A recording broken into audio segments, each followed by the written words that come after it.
especially the young writers who want a sense of history, who want to be able to situate themselves in a narrative larger than themselves and locate themselves in a story larger than themselves. So you can see your connection with Toni Morris on the one hand, Langston Hughes on the other, Amy Césaire on the other, C.L.R. James, Richard Wright, Ralph Waldo Ellison, and so forth and so on. And then, of course, we older folk, we need to learn from the younger writers, because the younger writers have deep things going on. I think that we can encompass high school and junior high at that point, really.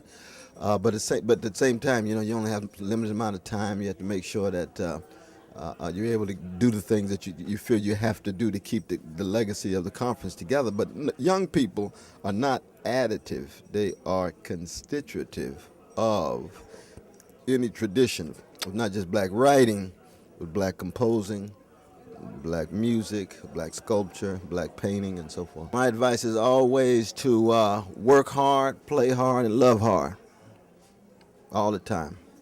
Because your work is a fundamental part of who you are. You got to know how to play in order to preserve your sanity, and you got to learn how to love in order to know why you're alive. I think it's a vital part of the community, and I think that African Americans need a conference like this, as well as Americans need to have a conference like this. And I'm glad it's at Medgar Evers. I'm glad it's sponsored by black people and black academics and black artists. I think so. I think it's a necessary thing. I published, my last book of poems were the one, Transcircularities, New and Selected Poems, came out in 2002. It's a really big book. It's a really big book, about 360 pages of poetry. And then last year, 2007, I published all new poems called The Architecture of Language, which is about 110 pages. I published the book with Chris Gardner, The Pursuit of Happiness, which was made into that motion picture. And I published a book, and that was on the New York Times bestseller list for 40 weeks on the bestseller list, and number one, 18 weeks. And now I finished, I have a book called, I have two books on Miles Davis, Miles, the autobiography, and they're making a movie of that with Don Cheadle. And then Miles and Me, which I wrote as a memoir of Miles, which I wrote the screenplay for, and they're making a movie of that one with Samuel Jackson playing Miles and Lawrence Fishburne, I think, playing me. I'm finishing up a book on Ray Charles, a children's book called Hallelujah. I'm writing a memoir called The Accordion Years. I'm finishing up a novel called The Legacy of Charlie Footman. I edit Black Renaissance Noir at New York University, which we're going to rename Veve, which means sacred drawings and sacred art in Haitian Creole. We're going to rename the magazine that. And we're bringing back Code magazine, which was a big magazine I used to run a monthly when I was living on the West Coast. And so now we've got the money to bring that back, and it's going to be a monthly. So I got a lot of things that I'm doing. I think artists have to make money. I think you have to make some money. Kevin Powell, by the way, used to write a column for me for Code when we were first doing Code. I think the other thing that I wanted to say here is that I think that African Americans have to stop being so enamored with celebrity, and be enamored with. I think it is important that we understand that we have the greatest poets in the world now, in the United States, and some of the greatest poets in the United States, a lot of them are African Americans. I think we have some of the greatest writers. I don't mean writing about going to bed and Vanity and Zane and all that. That's those kind of books. I mean, seriously, serious writers. And so I think that people have to get away from this whole idea that you have to be a celebrity to be, like you'll have 5 great writers at a conference. And if LeBron James was to write a book about sneakers, and he was at the conference, somebody ghost wrote the book, but he would be the headliner. You see, or somebody like Alicia Keys. I like Alicia Keys, but she's not a serious writer. Neither is he. So I think we have to celebrate more our serious writers. I think we have to do that because the white population celebrates their great writers. Chinese, Asians, they celebrate their great writers. Latinos, they celebrate their great writers. We're the only ones that don't. We the only one, black people, black Americans. And we should, because we got the greatest collection of writers around now. And we are not doing that. I think that's I just want to put that in there because I think that's very, very, very, very important that we begin to celebrate that. And I would like to see more and more people at these conferences because, it's in Brooklyn. It should be a lot more people too. Not that it's not a lot of people, but it should be more. It should be, it should be, that's what I think. Actually, I'm very excited to be here. This is the first time I've attended the National Black Writers Conference, and I think that it definitely has an impact, not only on African American belles lettres, because it brings in just a wonderful array of writers, both some of the giants in the field as well as young emerging writers.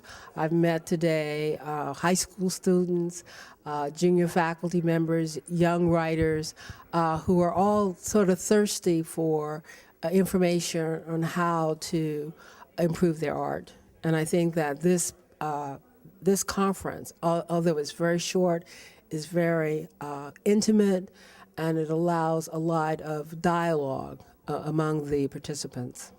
Now, you said how the conference is very short. Do you feel that maybe should be a conference that's extended probably for a week?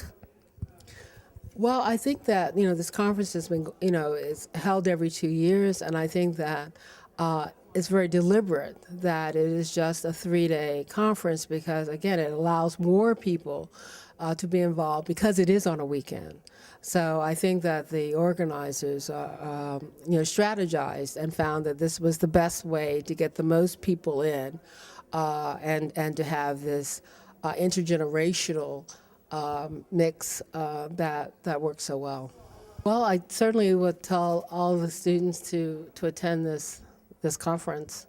Too often students ignore what's in their midst, and there's just a treasure trove of information available at this conference. Reading and writing and arithmetic, let me not leave out the business aspect, are just essential to success.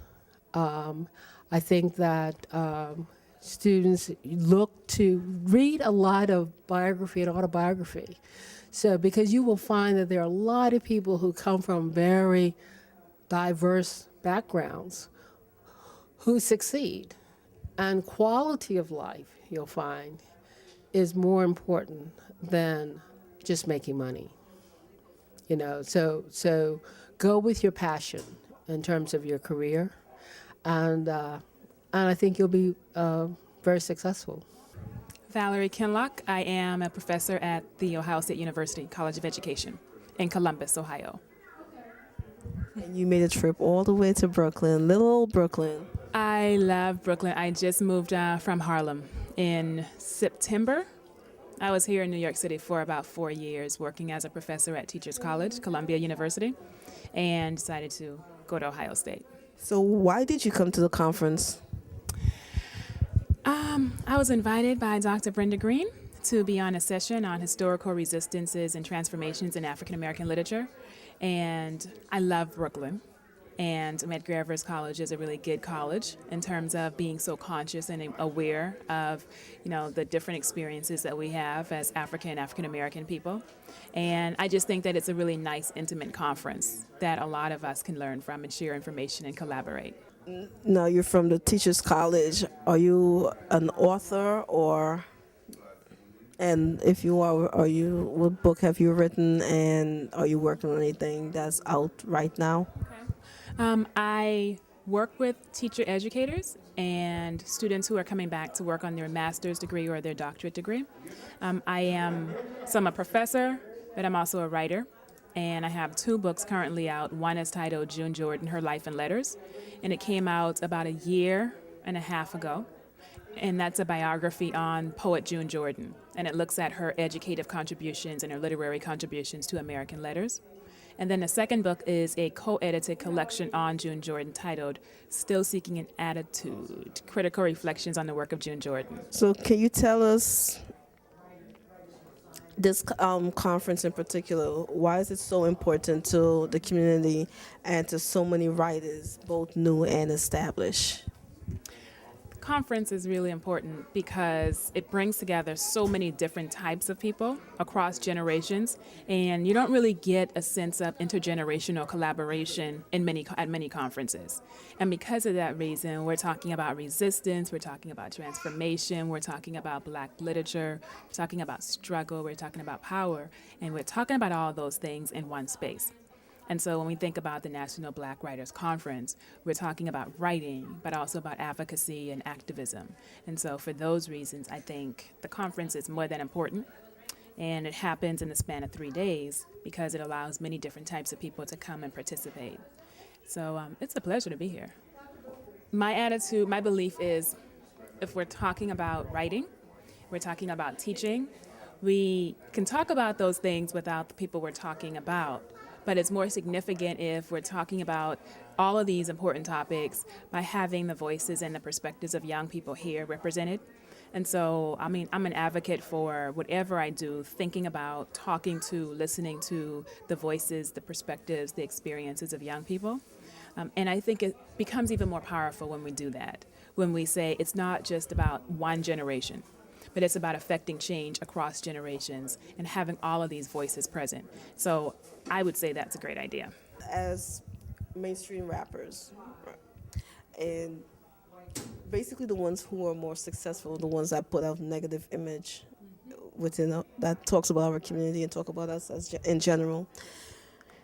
Writers, do you feel is there some type of comparativeness with that? Yes. I think hip hop and rap music and the cultural practices that influence them tend to get a bad name. At the same time that these things get a bad name, we do have popular rap artists who are singing about certain things in terms of women's body image and body politics and the things that they want us to do.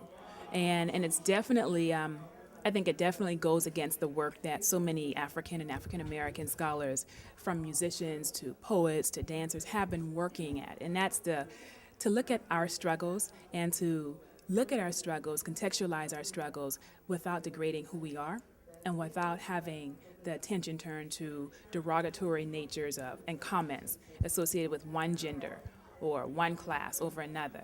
So now fast forwarding to literature, I think a lot of pop literature has a lot of the same issues. We talk about the role of men and women.